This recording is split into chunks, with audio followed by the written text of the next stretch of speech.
Sección tercera, producción del plusvalor absoluto. Capítulo quinto, proceso de trabajo y proceso de valorización. El uso de la fuerza de trabajo es el trabajo mismo. El comprador de la fuerza de trabajo la consume haciendo trabajar a su vendedor. Con ello, este último llega a ser actu, efectivamente, lo que antes era solo potentia, potencialmente. Fuerza de trabajo que se pone en movimiento a sí misma, obrero. Para representar su trabajo en mercancías, debe ante todo representarlo en valores de uso, en cosas que sirvan para la satisfacción de las necesidades de cualquier índole. El capitalista, pues, hace que el obrero produzca un valor de uso especial, un artículo determinado. La producción de valores de uso o bienes no modifica su naturaleza general por el hecho de efectuarse para el capitalista y bajo su fiscalización. De ahí que en un comienzo debamos investigar el proceso de trabajo prescindiendo de la forma social determinada que asuma. Vale, entonces ahora nos propone Marx que analicemos primero unas cuestiones preliminares, antes de ir a la cuestión del plusvalor, de cómo se obtiene el plusvalor. Vamos a analizar primero en qué consiste el proceso de trabajo, independientemente de que el proceso de trabajo esté asalariado o sea un proceso de trabajo estándar en el que una persona produce valores de uso, ¿vale? Vamos a analizar en qué consiste el proceso de trabajo y luego analizaremos en qué consiste el proceso de creación de valor o de valorización más adelante, y luego ya veremos finalmente cómo se extrae ese plusvalor. Gracias, Víctor. Continúa la lectura, Nani. El trabajo es, en primer lugar... El trabajo es, en primer lugar, un proceso entre el hombre y la naturaleza. Un proceso en que el hombre media, regula y controla su metabolismo con la naturaleza. El hombre se enfrenta a la materia natural misma como un poder natural. Fijaos en los términos antropológicos en los que habla, en los que describe Marx el trabajo, ¿no? Nos dice, el trabajo es en primer lugar un proceso entre el hombre y la naturaleza. Un proceso en que el hombre media, regula y controla su metabolismo, sus necesidades fisiológicas, con la naturaleza. El ser humano tiene que arrancar a la naturaleza los nutrientes, las vitaminas, el calor que necesita para mantenerse con vida. Ese proceso por el cual el ser humano obtiene lo que necesita de la naturaleza, lo llamamos trabajo. ¿Decías, Víctor? Que a mí me parece este párrafo fundamental, es la definición del trabajo, la relación metabólica con la naturaleza. Ese es el trabajo, con lo cual, del cual arrancamos o sacamos de la naturaleza lo que necesitamos para nuestra subsistencia. Sí, es una definición brutal y de una vigencia total, ¿no? Es decir, es la definición con mayúscula. Y precisamente definen la crisis ecológica como la ruptura metabólica con la naturaleza.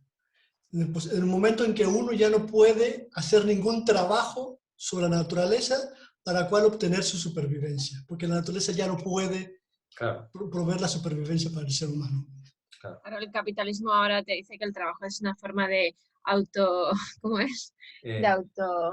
Realización. Es una realización personal, y tú tienes que esforzar mucho porque si no eres un mierda que no trabajas. Sí, sí. O sea, como... Sí. Aquí tenemos al Marx más antropólogo y al padre de la antropología contemporánea, claro, evidentemente. Estaba leyendo Nani, ¿no? Adelante. El hombre se enfrenta a la materia natural misma como un poder natural. El hombre se enfrenta a la materia natural misma como un poder natural. El ser humano no es algo ajeno a la naturaleza. El ser humano está integrado dentro de la naturaleza.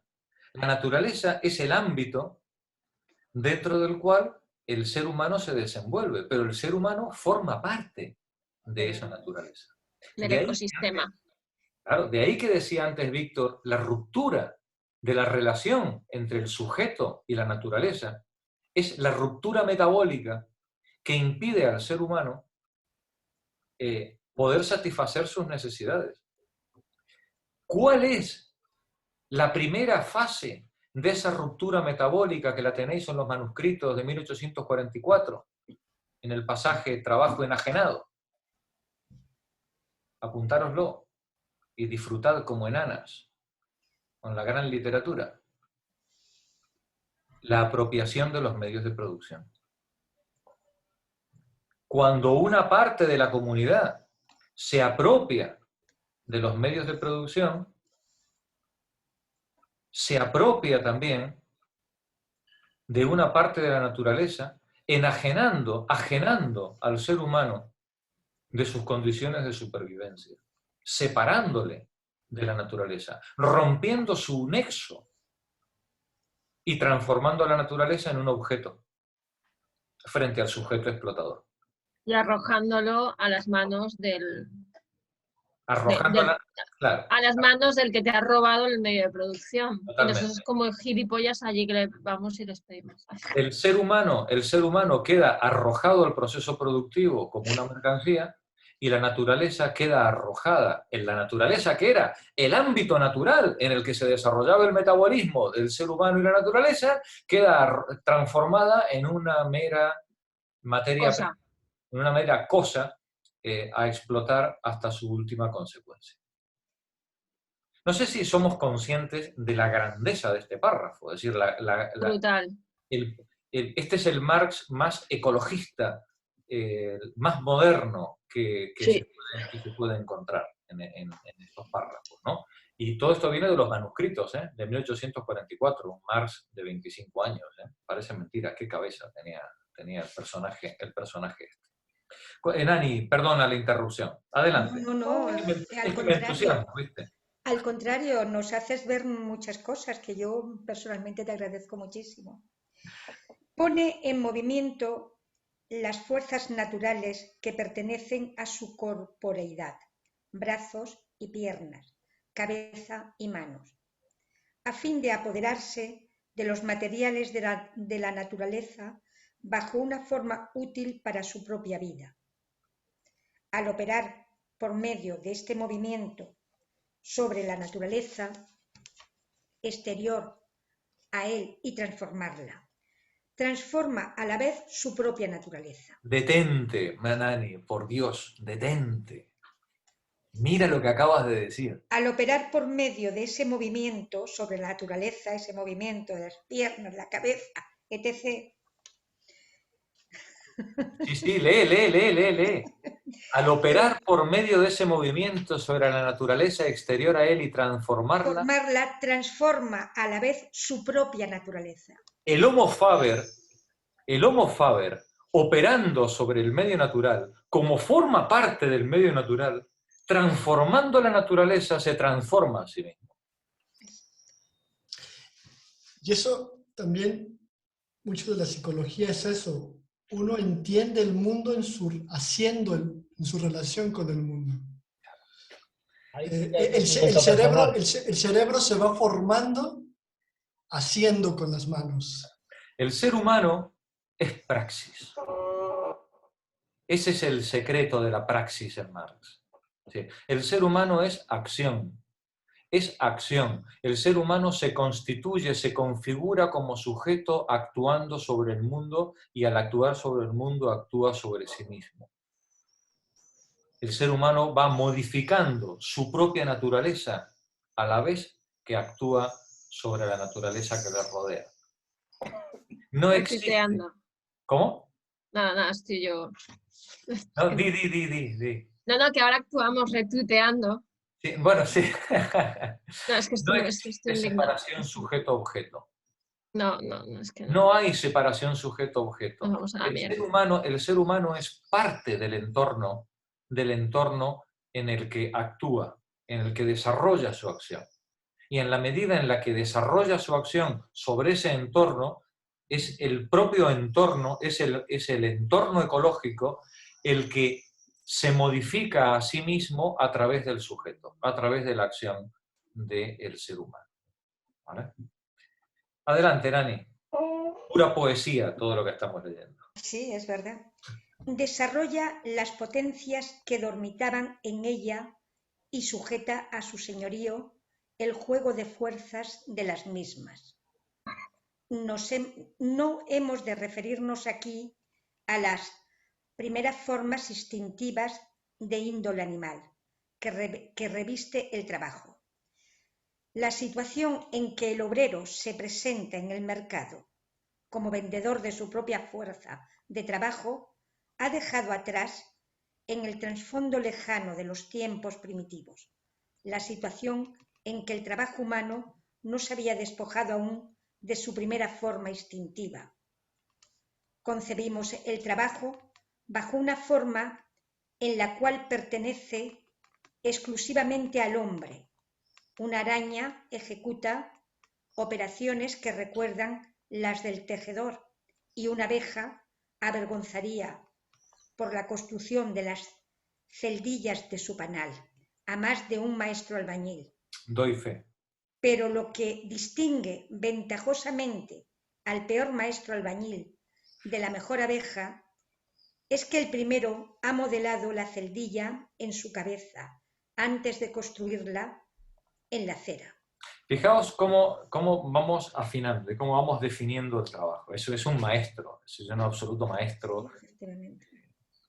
Aquí hay mucha poesía, pero también hay mucha antropología y mucha filosofía. Nos dice Marx, el ser humano trabaja... Porque piensa y proyecta. Claro, porque, digamos, lo que diferencia al ser humano del resto de los seres vivos es la capacidad de proyectar previamente a la acción el fin deseado. ¿Vale? El ser humano va a hacer un proyecto y va a poner en marcha sus energías para transformar la naturaleza de acuerdo a ese fin deseado. ¿Qué pasa con el trabajador que entra en la fábrica? Que ese proyecto no le pertenece. Lo Se lo primero que le quitan. dicen es que usted a callarse, que aquí mando yo. El ser humano que ha entrado en la fábrica no está trabajando para sí. Está alquilando la fuerza de trabajo para otro y para un proyecto que le ha sido arrebatado. Robado.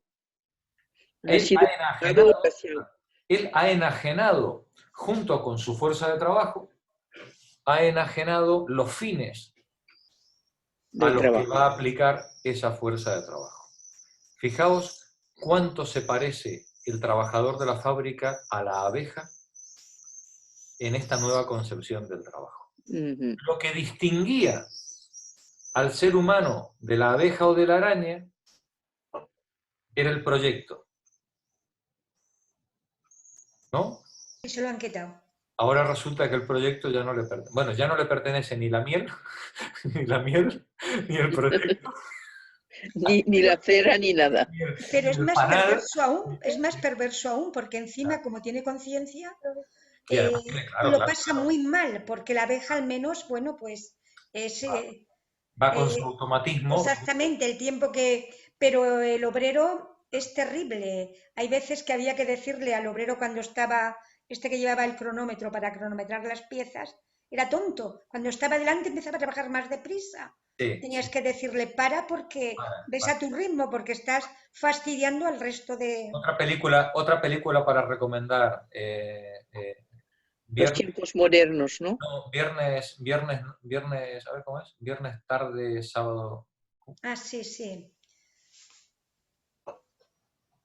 La buscaré, una película de los años 70, magnífica, sobre la organización industrial y el uso del cronómetro. Continúa, Nani. Concebimos trabajo bajo la forma en la cual pertenece exclusivamente al hombre. Decía, una araña ejecuta, bla, bla, bla. Sí, el primero ha moldeado la celdilla en su cabeza antes de construirla en la cera. Adelante. Al consumarse el proceso de trabajo surge un resultado que antes del comienzo de aquel ya existía en la imaginación del obrero.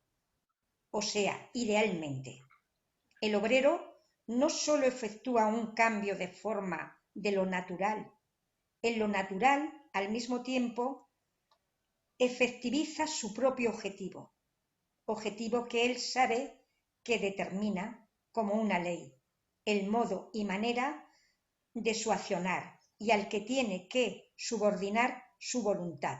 El obrero subordina su voluntad a ese objetivo que ha trazado previamente en su cabeza. Su mente. Pero esto no es el obrero, es el artesano, ¿no? Sí, sí, bueno, el trabajador, sí, sí. Sí. El trabajo humano consiste precisamente en subordinar tu voluntad, en poner en marcha tu voluntad para alcanzar un fin determinado. ¿Vale? Sí, pero si cuando te quitan el por qué estás trabajando, que estás apretando un tornillo, ni sabes de dónde viene, ni a dónde va, ni para qué sirve, pues te están deshumanizando. Efectivamente. Y no se desarrolla el ser humano. Ese es el mayor, una de las grandes denuncias que hace Marx en su obra, es precisamente esta alienación, esta separación del ser humano de su proyecto y de sus medios y de su producto del trabajo, que le deshumaniza por completo, efectivamente. Adelante, Nani, terminemos el párrafo. Y esta subordinación no es un acto aislado. Además de esforzar los órganos que trabajan, se requiere del obrero, durante todo el transcurso del trabajo, la voluntad orientada a un fin, la cual se manifiesta como atención. Y tanto más se requiere esa atención cuanto menos atrayente sea para el obrero dicho trabajo, por su propio contenido y la forma y manera de su ejecución. Cuanto menos, pues, disfrute el obrero de dicho trabajo como de un juego de sus propias fuerzas físicas y espirituales. Es decir, que hay que joderlo. Claro, cuanto más difícil o comprometido o aburrido sea el trabajo, mayor atención requiere por parte del trabajador. Y cierra ya el párrafo con con la síntesis del siguiente parrafito. Los elementos simples del proceso laboral son la actividad orientada a un fin, o sea, el trabajo mismo, su objeto y sus medios. Vale. Definimos trabajo, los elementos simples del proceso laboral son actividad orientada a un fin, un objeto sobre el que se actúa y unos medios con los que se actúa. Proyecto, medios y actividad.